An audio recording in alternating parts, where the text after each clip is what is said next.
हमने कल एथेनॉल पढ़ा था, आज क्या पढ़ना है? एथेनोइक अम्ल। कौन सा अम्ल? एथेनोइक अम्ल।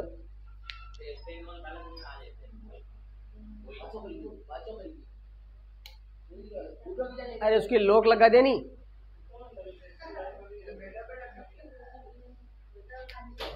कौन सा अम्ल? एथेनोइक अम्ल।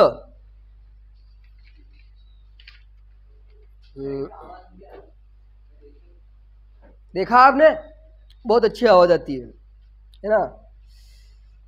तो लिखिए आप एथेनोइक अम्ल।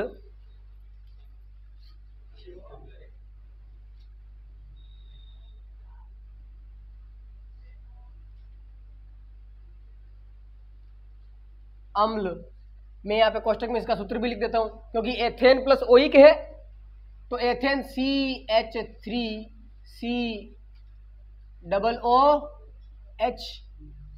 दो इसके साथ में हो गए।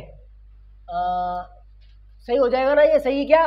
देखो मैं बना के देखता हूँ वैसे वापस। CH3, ये C है, ये डबल बॉन्ड O है, ये OH है, तो हो गए ना चारों बंद। बस ठीक है। CH3COOH एथेनोइक अम्ल के गुणधर्म, एथेनोइक अम्ल के गुणधर्म, प्रॉपर्टीज ऑफ एथेनोइक एसिड। और पहली प्रॉपर्टी कौन सी आती है? प्रॉपर्टी कितने टाइप की होती है? दो प्रकार की, एक तो भौतिक गुण, दूसरे रासायनिक गुण। पहले कौन से आएंगे?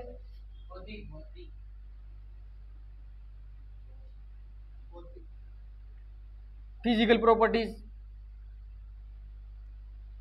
यहाँ पे ऐसे नहीं करेंगे, केवल डैश लगाएंगे। भौतिक गुण,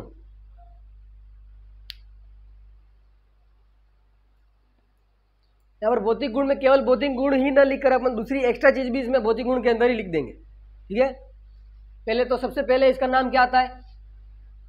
इसी को क्या कहते हैं?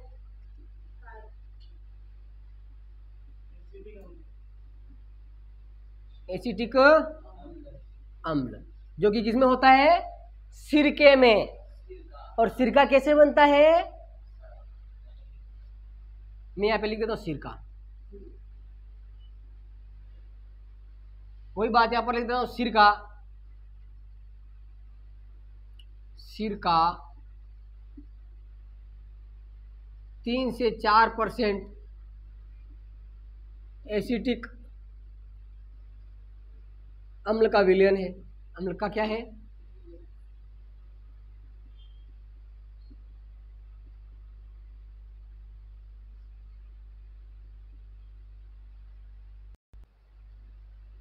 इसका उपयोग आचार के परिरक्षण में किया जाता है। इसका उपयोग आचार के परिरक्षण में किया जाता है।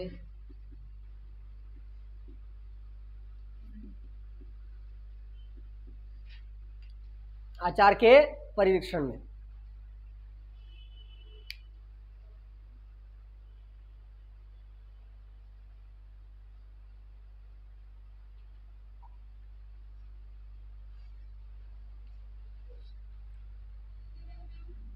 शुद्ध एथेनोइक अम्ल का गलनांक 290 केल्विन होता है।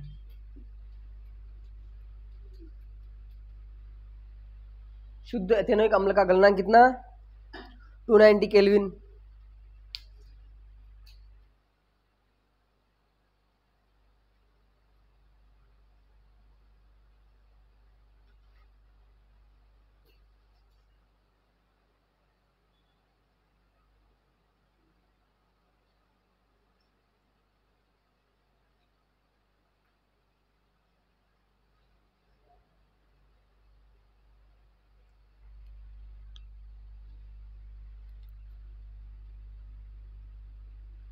गलनांक कम होने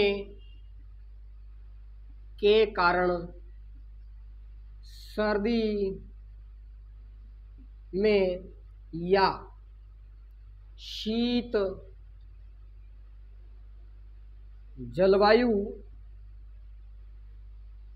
में यह जम जाता है, फ्रीज हो जाता है, जम जाता है।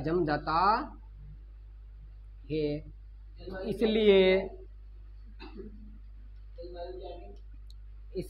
रुक जा, साइड में रह रहा हूँ, इसलिए इसे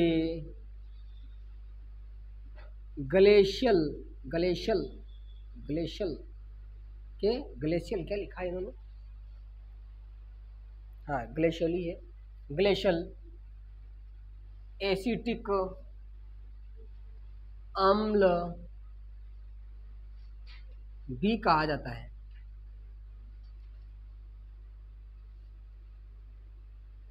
ग्लेशियल एसिटिक अम्ल भी कहा जाता है। ये इम्पोर्टेंट है। क्या है ये बात इम्पोर्टेंट है। ग्लेशियल एसिटिक अम्ल क्यों कहते हैं, सिरके का अन्य नाम क्या है, तो ग्लेशियल एसिटिक अम्ल है, या एथेनोइक अम्ल का अन्य नाम ग्लेशियल एसिटिक अम्ल है, और इसे ग्लेशियल एसिटिक अम्ल क्यों कहा जाता है। यहाँ से कोई सा भी प्रश्न बन सकता है।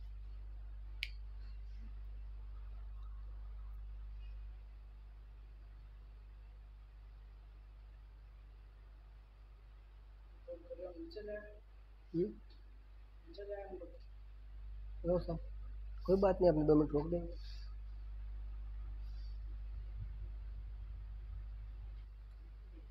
इसी को हम क्या कहते हैं, एसिटिक अम्ल। और सिरका जो बनाया जाता है वो सिरका भी एसिटिक अम्ल से ही बनाया जाता है। और सिरका कैसे बनाते हैं, मान लो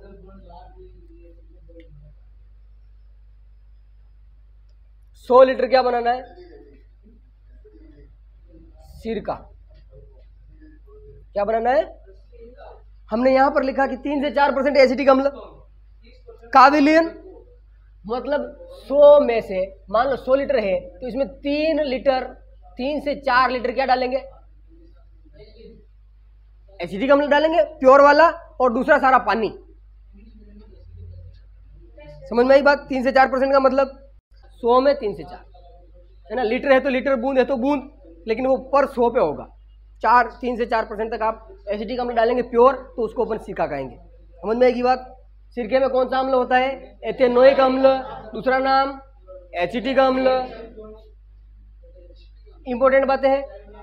ये एक प्रकार का कौन सा अम्ल है, कार्बोक्सिलिक अम्ल है। और कार्बोक्सिलिक अम्ल किस प्रकार के अम्ल होते हैं, दुर्बल कमजोर अम्ल होते हैं, क्योंकि धात्विक अम्ल जो होते हैं, खनिज अम्ल जो होते हैं वो प्रबल अम्ल होते हैं, जबकि ये कौन सा है, ये अधात्विक है, खनिज अम्ल नहीं है, इसलिए ये दुर्बल अम्ल है। कौन सा है,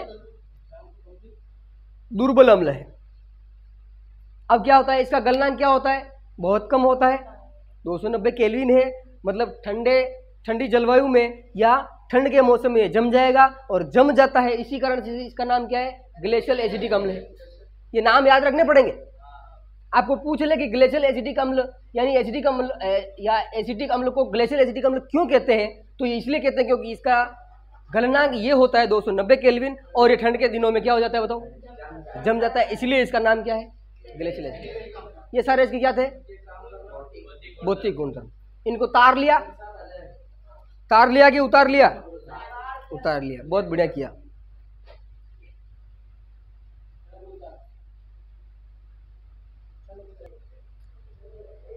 ओके डन। तो ये सारी बातें समझ में आ गई। वापस बता रहा हूं, एथेनोइक अम्ल, इसी का दूसरा नाम एसिटिक अम्ल। किस प्रकार का अम्ल है, कार्बोक्सिलिक। और ये दुर्बल होते हैं, ये प्रबल, दुर्बल अम्ल होते हैं। तो ये भी कौन सा है, दुर्बल अम्ल है। इसका गलनांक कितना है, 290 केल्विन। तो ये ठंड के मौसम में क्या हो जाएगा, इसलिए इसका क्या नाम है, ग्लेशियल एसिटिक अम्ल। समझ में आ गई। दूसरा, सिरका कैसे बनता है,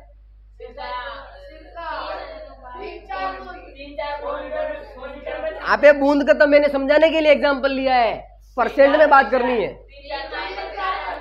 3 से 4% एसिटिक अम्ल का विलयन सिरका कहलाता है। 3 से 4% एसिटिक अम्ल का विलयन सिरका कहलाता है ना। शुद्ध एसिटिक अम्ल मिलाना है तब जाके सिरका बनेगा, है नी। आप यहाँ पे से सिरका ही ले लो, सिरके के 2-4 बूंद डाल के इतना पानी पानी बना दो तो कोई फर्क नहीं पड़ेगा ना। ओरिजिनल होना चाहिए। क्या होना चाहिए? ओरिजिनल। तो इसको मिटा दे क्या? ये सारे क्या हुए भाई? जल्दी लिखो। हाँ खट्टा लगता है ना। अरे मंचूरियन वगैरह नहीं बनाते क्या? उसमें वो खट्टा खट्टा डालते हैं, वो खट्टा खट्टा लगता है। विनेगर तो कहते हैं, सिरके को भी विनेगर कहते हैं ना। रसोई में काम आता है ये, रसोई में। हाँ विच ये भाई लोगों जल्दी लिखो, मैं थोड़ा पॉज कर देता हूँ वीडियो को।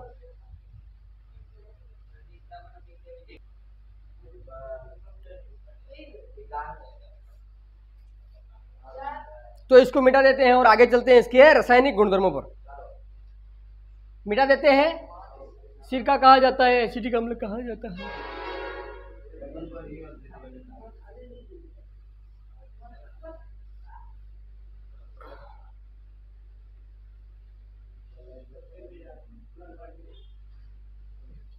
चलो ओके ओके आगे। Done done done. तो अब मैं यहां पर क्या लिखूंगा?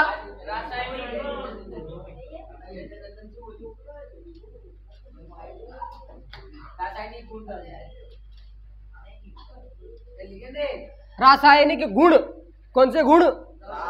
रासायनिक गुण।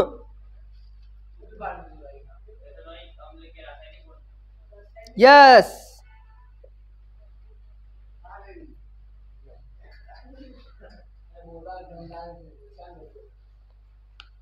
कौन से गुण? गुण नंबर 1। गुण नंबर, इसकी 3 अभिक्रियाएं हमें पढ़नी है। पहला है एस्टरीकरण अभिक्रिया।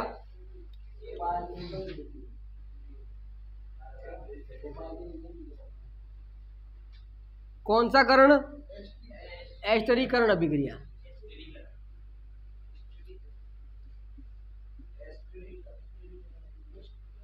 एस्टरीकरण अभिक्रिया।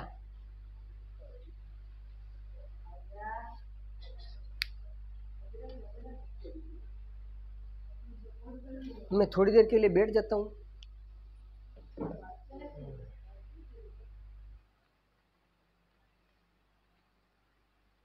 मैं बोलूंगा, आप लिखेंगे।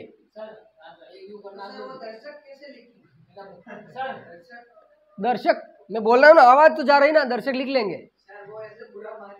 बुरा नहीं मानेंगे। मैं वापस जाकर लिखूंगा ना। यूट्यूब वालों चैनल को सब्सक्राइब कर देना, लाइक कर देना। लाइक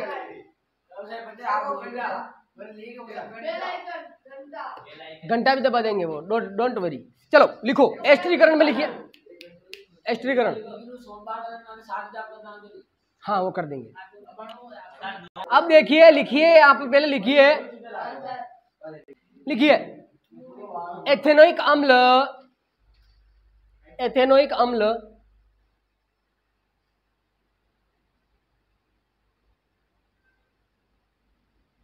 एथेनोइक अम्ल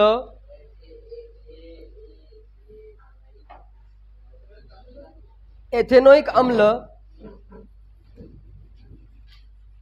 किसी अम्ल उत्प्रेरक की उपस्थिति में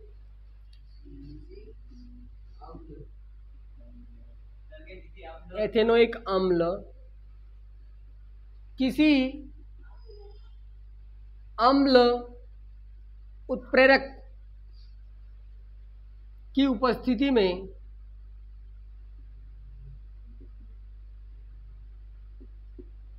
एथेनोइक अम्ल किसी अम्ल उत्प्रेरक की उपस्थिति में एथेनॉल से अभिक्रिया कर एथेनॉल से अभिक्रिया कर एस्टर बनाता है। एस्टर बनाता है।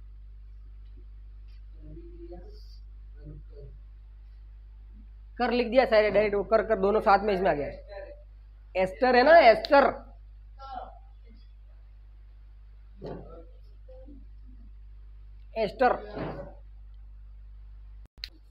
देखो कितनी अच्छी बिगड़िया है यार, ये तो बड़ी मस्त वाली बिगड़िया है।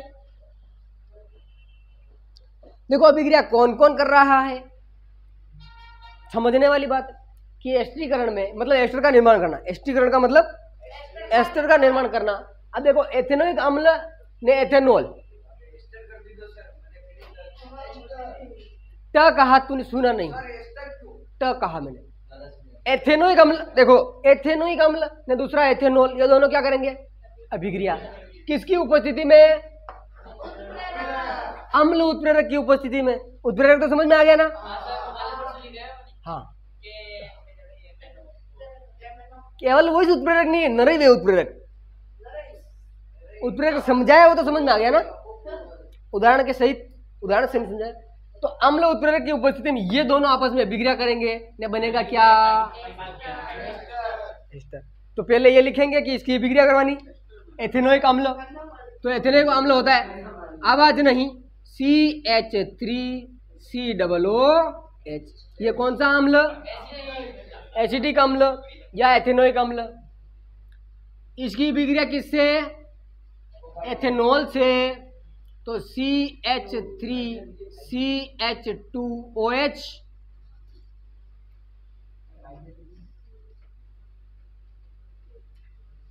यहां पर कोई अम्ल उत्प्रेरक होगा, कौन सा अम्ल। और अब क्या होगा देखिए, जब अम्ल उत्प्रेरक की उपस्थिति में इन दोनों की आपस में अभिक्रिया होगी तो यहां से आएंगे भाई साहब कौन, OH, यहां से आएंगे कौन, दोनों मिलके बनाएंगे क्या, तो क्या बनेगा इधर H2O। अब ये दोनों निकल गए तो इसका एक बंद खाली पड़ा है, इसका एक बंद खाली पड़ा है, जोड़ दें क्या आपस में, जोड़ दिया CH3COOCH2 और CH, मैं इसको बाद में लिखूँ CH2 और CH3, इसको घुमा के लिखा है हुआ मैंने जोड़ने के लिए, इधर से जुड़ेगा ना इसलिए। और बना क्या साथ में, इन्हें कहवे एस्टर, यो कहिए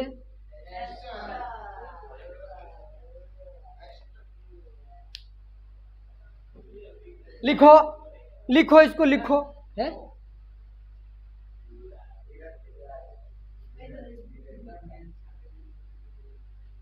जल्दी से लिखो।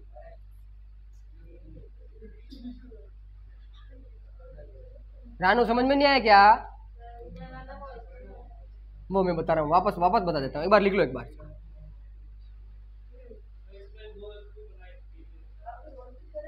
नहीं वो तो अपन बाद में संतुलित करेंगे, उस समय करेंगे।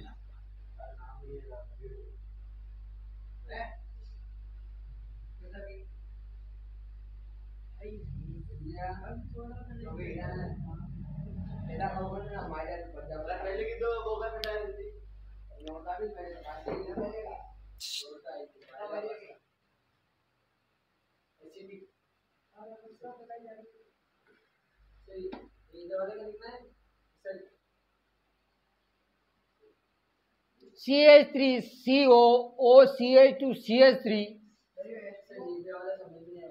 वापस समझा देंगे।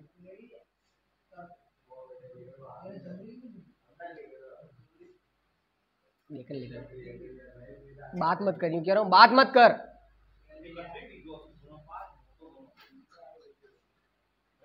मोटा नहीं समझना है, आराम से समझना है, टेंशन नहीं लेना है। अतरी मोटी किताब है, देखते हैं तो दरपी जा हमारे पढ़ा का साल में धीरे धीरे बढ़े जा।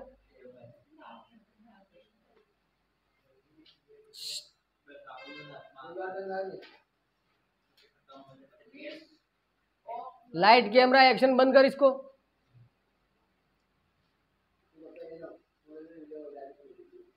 देखिए लिख लिया, मैं वापस बता रहा हूं इस चीज को कैसे बना है। यहां पर देखना आप, क्योंकि हाइड्रोजन चला गया है तो बचा क्या, सी, ये दो बल बंद होता ही है, इधर ऑक्सीजन जुड़ा है, ठीक है।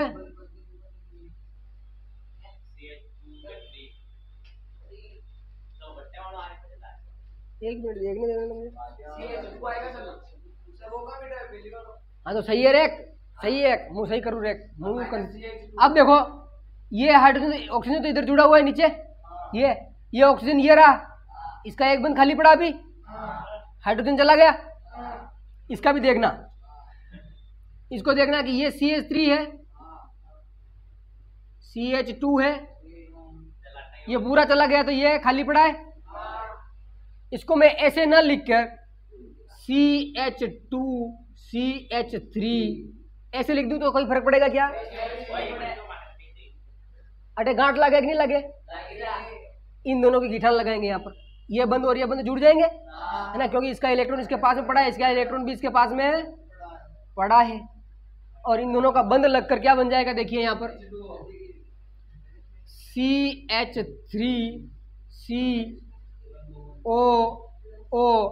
अब ये देखिए ये बंद बन रहा है, अब ये बंद CH2 CH, अब समझ में ही बात, और H2O तो बन ही रहा है, ये और ये मिलके। इस प्रकार से एस्टर का निर्माण हुआ है, ये है एस्टर।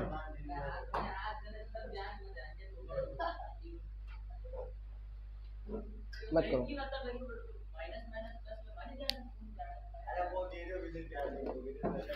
ये इसका निर्माण हुआ है एस्टर का।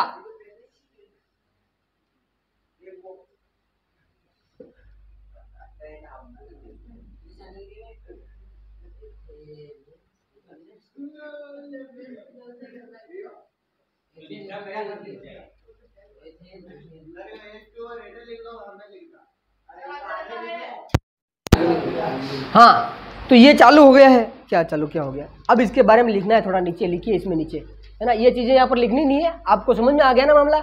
बस तो ये देखिए सीधी अभिक्रिया लिखनी, ये उत्क्रमणीय अभिक्रिया। कौन सी अभिक्रिया है? उत्क्रमणीय, क्योंकि ये दोनों दिशाओं में चल रही है। कौन सी दिशाओं में? हाँ, कुछ समय बाद में इन दोनों का निर्माण होगा और इससे वापस उसका, उससे इसका, इससे उसका, उससे इसका, दोनों दिशाओं में चल रही। देखो ये उत्क्रमणीय अभिक्रिया, ऐसी अभिक्रिया जो दोनों दिशाओं में चले, अग्र अभिक्रिया और प्रतीप अभिक्रिया कहते हैं इसको। ये अग्र अभिक्रिया है, ये प्रतीप अभिक्रिया है। प्रतीप अग्र अभिक्रिया, ठीक है। तो यहां पर लिखिए आप नीचे एस्टर के गुणों की बात करें, लिखो एस्टर के उपयोग, नीचे लिखो एस्टर के उपयोग।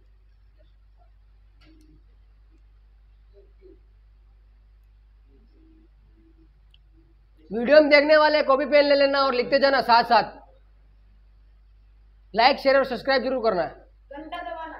हाँ हाँ, एस्टर के उपयोग, एस्टर कहाँ काम आता है?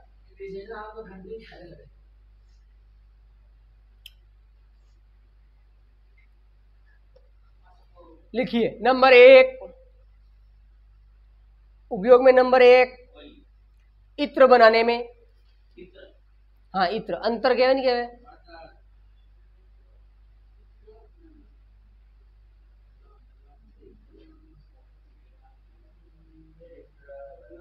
बेरूजी थारा बाड़ा में अंतरियो गुणों वासे रे, यो वालो बो वालो अंतरियो यो, ठीक है, इत्र बनाने में। दूसरा, स्वाद उत्पन्न करने वाले कारक के रूप में, स्वाद उत्पन्न करने वाले कारक के रूप में।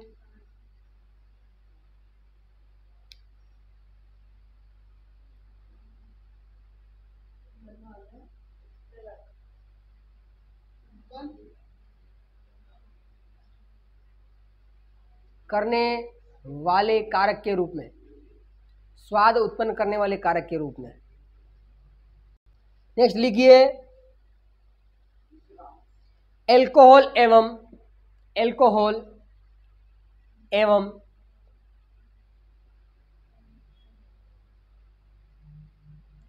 कार्बोक्सिलिक अम्ल का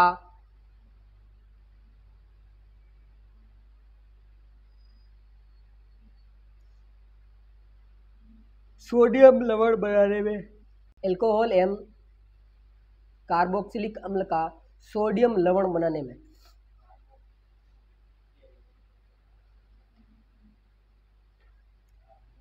अर्थात साबुनीकरण में, अर्थात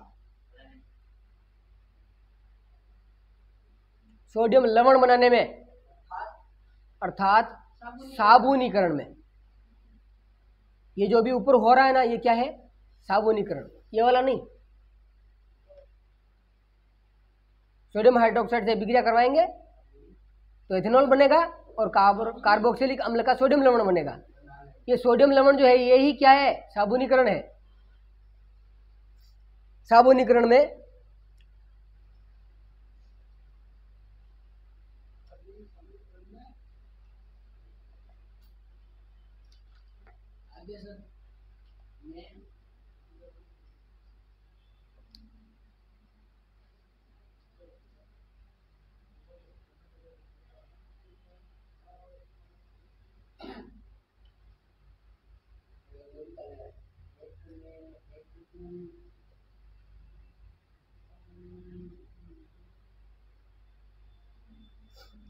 लिखा क्या? देखो साबुनीकरण कैसे हो रहा है, साबुनीकरण कैसे हो रहा है।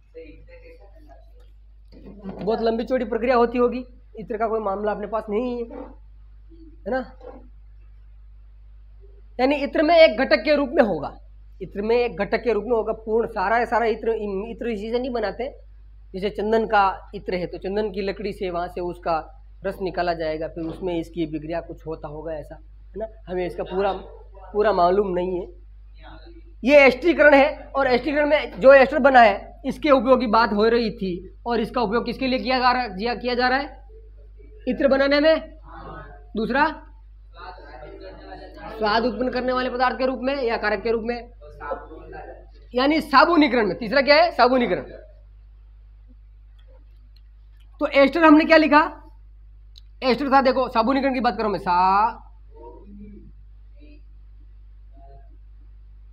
सोफेनाइजेशन या सोफेनिफिकेशन। तो साबुनीकरण है, साबुनीकरण का मतलब साबुन बनाना। अरे साबुन कैसे बन रही है? हमने क्या लिखा कि जो एस्टर है, एस्टर कौन सा था? CH3COOCH2CH3। अरे अभी वो H2O से कोई मतलब नहीं है, वो तो सह उत्पाद के रूप में था। मुख्य उत्पाद तो ये है, मुख्य उत्पाद तो ये है। अब इसकी विक्रिया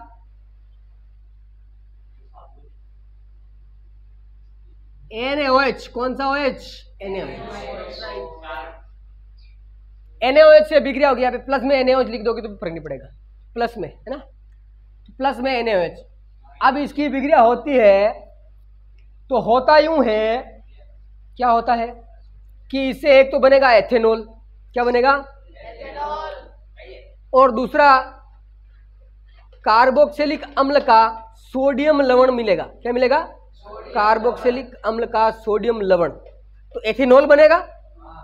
एथेनॉल एथेनॉल एथेनॉल एथेनॉल, इधर से एथेनॉल बनाएंगे। देखो यहां से वापस तोड़ दें इसको, पहले जैसे जोड़ा था वापस तोड़ना है इसको। यहीं से जुड़ा था ना, यहीं से वापस तोड़ देते थे। पहला उत्पाद क्या मिलेगा? C2H5। अब C2H5 किसान C2H5 डायरेक्ट लिख दिया मैंने। C2H5 ने OH क्या है? OH। ये वाला OH आयो कि नहीं आयो? क्योंकि ये सोडियम हाइड्रोक्साइड है, ये Na प्लस में है और OH माइनस में टूटेगा क्या नहीं टूटेगा? ये OH वाला इसके साथ में, ये OH वाला इसके साथ में। हाँ, तो यहां पर NaOH बन गया, ये बन गया एथेनॉल। क्या बन गया? दूसरा क्या बन रहा है? दूसरा कार्बोक्सिलिक अम्ल का सोडियम लवण। तो मतलब कार्बोक्सिलिक अम्ल होगा। और कार्बोक्सिलिक अम्ल कैसा होता है? देखो ये बच रहा ना, मैं यहां पर प्लस लगाकर नीचे लिख रहा हूं ऐसे यूं करके, ठीक है, इसके साथ में। तो CH3 है, CH3 है, फिर क्या है? C, फिर O है, फिर क्या है? O है, फिर क्या है? ये जो Na है, ये Na है, ये S Na है, ये S है माइनस, इधर प्लस।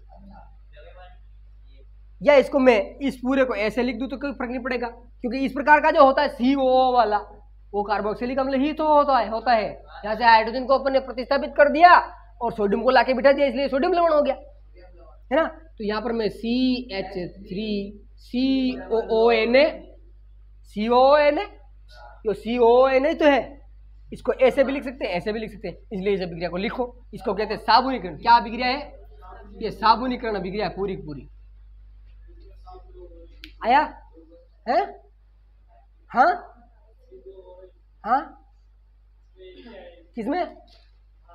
अरे ये दोनों है ना, ये दोनों O है, ये C दोनों है, इधर भी है। पहले जहां से बंद बनाया था उसको तोड़ना है वापस। कटे C2, हाँ, लेकिन क्या कि C2 लिखेंगे यहाँ पे साथ में H नहीं है, तो अपन इसको थोड़ा खोल के लिखेंगे तो ठीक रहेगा। तुझे और लिख दो तो लिख दो। लाइट चली गई, लाइट चली गई, उधर से इसमें टिपकी आ रही होगी, इधर लिख देते हैं।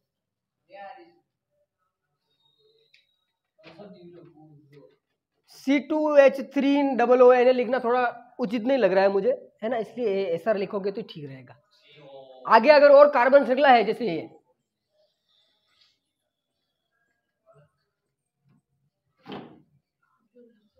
तो फिर इन दोनों को साथ में लिखेंगे। और इसको साथ में कैसे लिखेंगे? C2H5COONA, ये COONA को साथ में लिखना है। COOH होता है आपका ये वाला ओइक अम्ल का, ये पूरा अलग से लिखा हुआ होता तो थोड़ा ठीक लगेगा आपको, है ना। तो ये इतनी लंबी श्रृंखला है तो उसको अपन एक साथ लिख देंगे, लेकिन COONA को अपन अलग से लिखेंगे, है ना। यहाँ पर बंद नहीं लिखा हो तो भी कोई बात नहीं, C2H5COONA लिख दोगे चलेगा, तो इस प्रकार से चलेगा। तो यहाँ पर ये वाला सही है।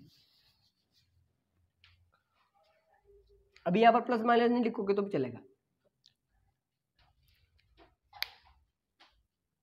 इधर इधर इसको इधर इसे मिटा देते हैं, ये है ना। ऐसे इन दोनों में से एक ही लिखना।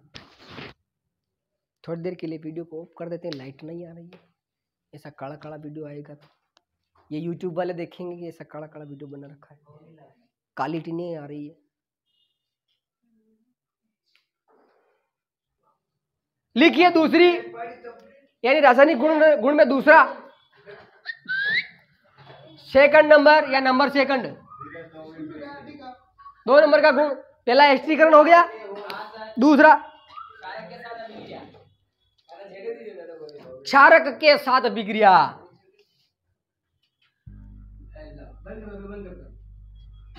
क्षारक, अब मेरा फोटो अच्छा आ रहा है, क्षारक के साथ अभिक्रिया, रिएक्शन विद बेसेस।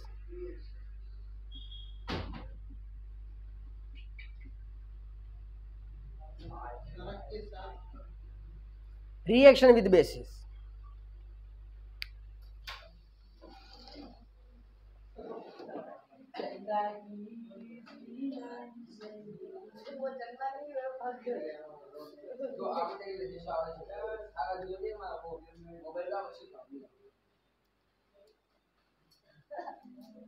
तो देखो हमने सबसे पहले क्या किया,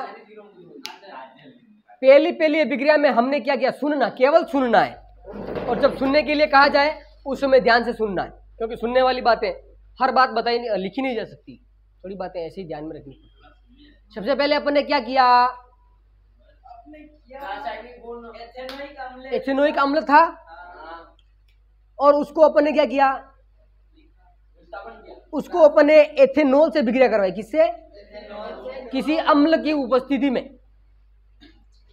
और क्या बनाया, एस्टर बनाया, एस्टर बनाया।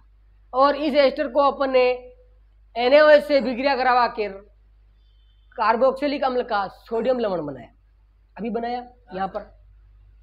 दूसरा है ये जो एथेनोइक अम्ल है, इसकी अभिक्रिया अपन किसी क्षारक से करवा दे, सीधे सीधे क्या करा दे, सीधे सीधे क्षारक से करवा दे। तो लिखिए आप इसमें लाइन,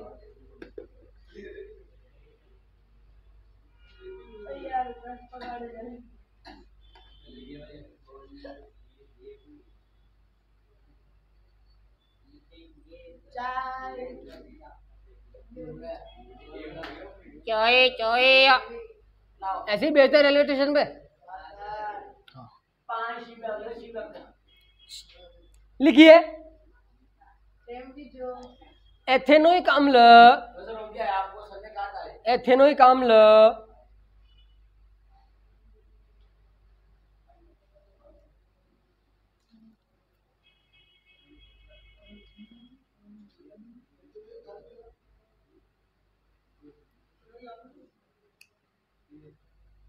सोडियम हाइड्रोक्साइड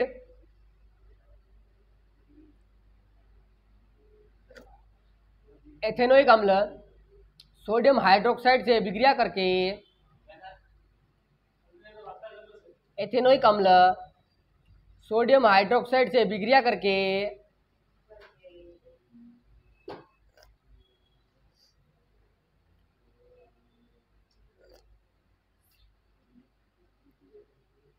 संबंधित लवण एवं जल बनाता है। संबंधित लवण अभिक्रिया करके संबंधित लवण और जल, हाँ चलेगा, लेकिन मुख्य उत्पाद यहाँ पर लवण है। संबंधित जल नहीं लिखना है, संबंधित लवण होगा और फिर जल होगा, इसलिए आप जैसे मैंने बोला है वैसे लिखें। जल बनाता है। यहाँ से कुछ याद आ रहा होगा आपको पहले दूसरे चैप्टर से? क्या याद आ रहा है? क्या याद आ रहा है?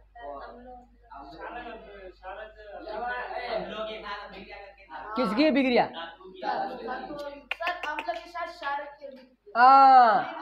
अम्ल प्लस क्षार बराबर लवण और जल, वो याद आ रहा है? अब यहाँ पर ये कौन सा है? एथेनोइक अम्ल है, अम्ल है और क्षार से विक्रिया करेगा तो क्या बनेगा? लवण और जल। संबंधित लवण, अब यहाँ पर क्योंकि सोडियम का हाइड्रोक्साइड है तो सोडियम का लवण बनेगा, मैग्नीशियम का हाइड्रोक्साइड होता तो मैग्नीशियम का लवण बनता, कैल्शियम का होता तो कैल्शियम का लवण बनता। समझ में नहीं बात? तो वो चीज यहाँ पर काम आती है, इसलिए लिखिए। हाँ, अभिक्रिया लिखने में लिख रहा हूँ, एक बोर्ड पे मैं लिख रहा हूँ, इधर देखिए।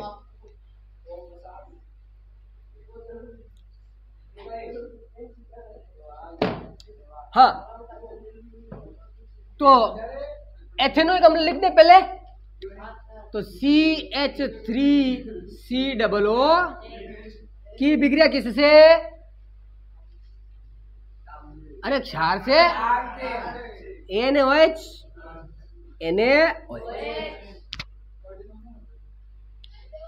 इधर से हाइड्रोजन, इधर से हाइड्रोक्साइड आयन या हाइड्रोक्सिल आयन, तो बनेगा क्या? जल। तो पहले बनेगा कि लवण बनेगा? जल बना दिया। अब जो बचा उसको जोड़ के लिख दो, CH3COO।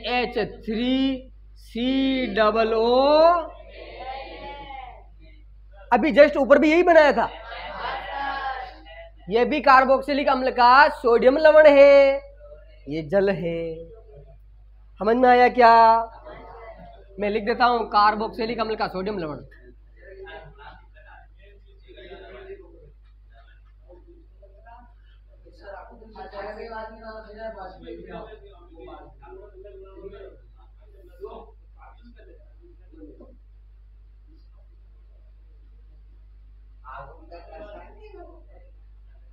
बात समझ में आई?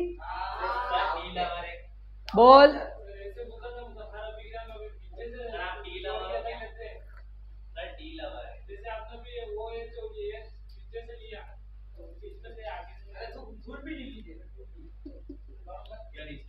जहां से हाइड्रोजन, क्योंकि यहां पर बहुत सारे प्रभाव काम करते हैं, है ना, तो जहां से हाइड्रोजन को रिमूव करना आसान होगा वहां से हाइड्रोजन रिमूव होगा। और ये इसका तो सीधी बात है, ये तो खुद होशियारी से Na और OH टूटेगा टूटेगा, लेकिन इनमें से कौन सा हाइड्रोजन को रिमूव करना या बाहर निकालना आसान होगा? वो हाइड्रोजन। और यहाँ पर ये वाला जो हाइड्रोजन होगा ये आसानी से निकल पाएगा, इसलिए ये हाइड्रोजन ही निकलेगा, ये नहीं जाएगा, वो दूसरा नहीं जाएगा। यहाँ पे बहुत सारे प्रभाव काम करते हैं, आपको इतना डीप नहीं जाना है। 11वीं 12वीं में सब समझोगा कि ये अटलोइस का निकलो अटू का नहीं निकले, क्योंकि हाइड्रोजन तो उधर भी है ना भाई, इधर से हाइड्रोजन आकर भी तो H2O बन सकता था, लेकिन वो क्यों नहीं बना? इसके लिए बहुत सारे प्रभाव, बहुत सारे नियम काम करते हैं, जो कि 11वीं 12वीं में पढ़ेंगे आप।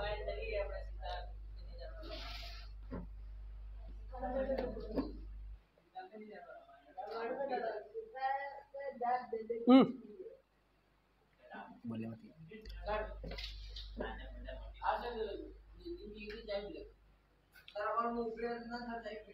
कौन है? दूध गिरा था उसमें।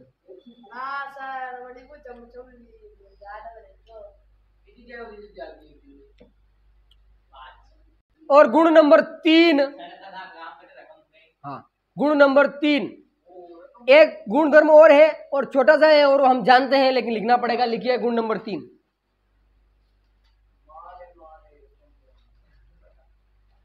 गुण नंबर 3, कार्बोनेट एवं हाइड्रोजन कार्बोनेट से विक्रिया। कुछ कुछ याद आएगा आपको इससे? क्या है? आ रहा है? कुछ आ रहा है? अरे इसका मतलब ये नहीं आपको जब पूछा जाए उसमें बोलना है, लेकिन वापस आपस में बातें नहीं करनी। बात ये है मेन। इससे कुछ याद आ रहा है? कार्बोनेट एवं sodium hydrogen, sorry hydrogen carbonate से विक्रिया। हाँ वही था, हम लोग की विक्रिया हाइड्रोजन कार्बोनेट और कार्बोनेट से सेम वही उत्पाद मिलेंगे, सेम वो की वो चीजें हैं।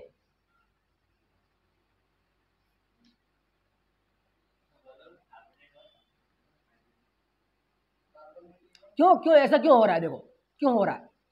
वहां पर भी तो अम्ल ही पड़े थे और यहाँ पर ये भी तो अम्ल ही है। और अम्ल की विक्रिया कार्बोनेट से करवाओ चाहे सोडियम हाइड्रोजन कार्बोनेट से करवाओ, संबंधित लवण कार्बन डाइऑक्साइड और जल बनेगा। बात तो वही है ना। तो बस वही बातें लिखनी है, लिखिए। 1.5 लाइन है। हाँ बस आ जाओ जल्दी।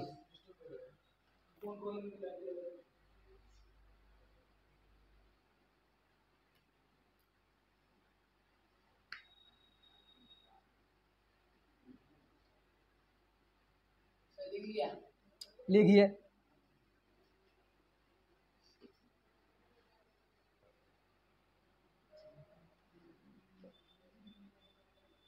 एथेनोइक अम्ल, एथेनोइक अम्ल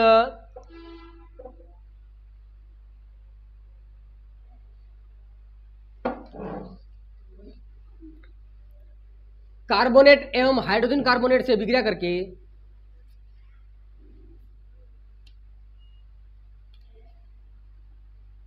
एथेनोइक अम्ल कार्बोनेट एवं हाइड्रोजन कार्बोनेट से विक्रिया करके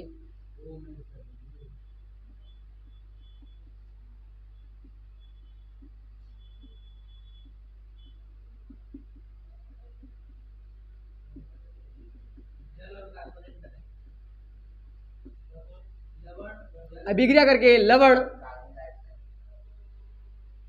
अभिक्रिया करके लवण एवं जल तथा कार्बन डाइऑक्साइड, लवण एवं जल तथा कार्बन डाइऑक्साइड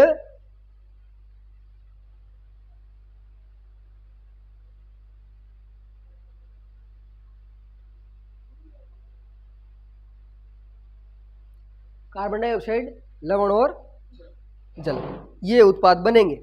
ये उत्पाद बनेंगे।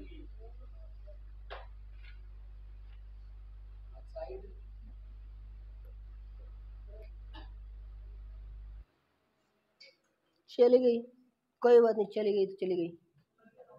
लाइट चली गई। हाँ वो क्या कह रहा था?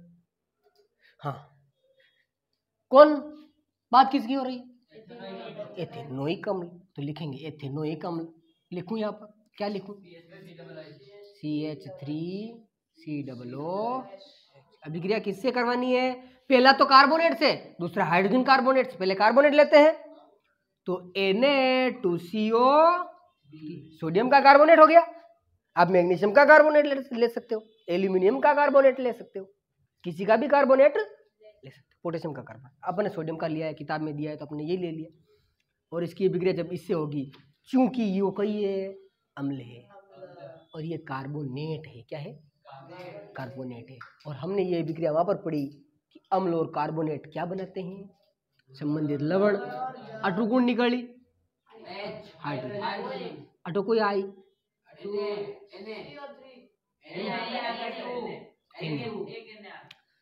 Na और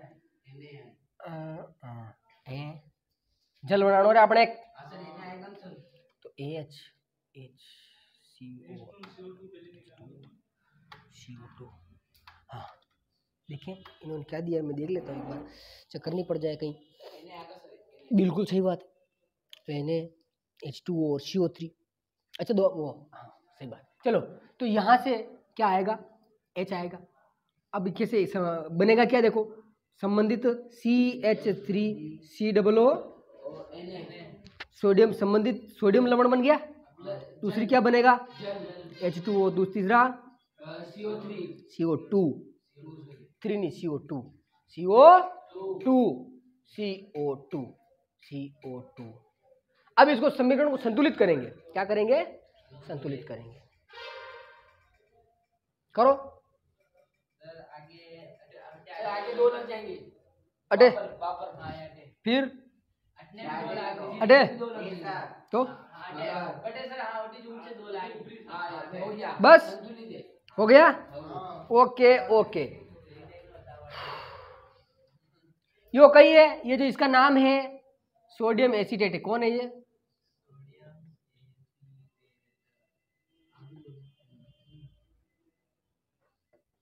इसका नाम क्या है, सोडियम एसीटेट है, ये पूरा सोडियम एसीटेट है। दूसरा भी ऐसे ही है, CH3COOH प्लस कौन, NaHCO3, ये हाइड्रोजन कार्बोनेट है। सेम टू सेम प्रोडक्ट यही बनाने, CH3COONA plus H2O plus CO2। ये हाइड्रोजन कार्बोनेट से बिक्रिया है और ये कार्बोनेट से बिक्रिया है, उत्पाद वही बनेंगे, केवल मोलों की संख्या में परिवर्तन हो जाएगा। क्या हो जाएगा, मोलों की संख्या में।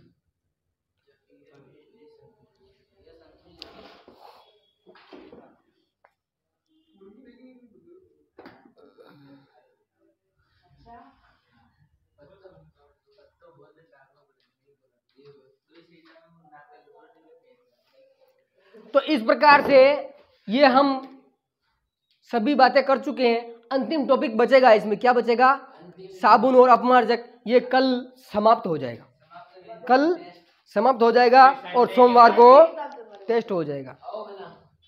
सोमवार को क्या हो जाएगा, टेस्ट।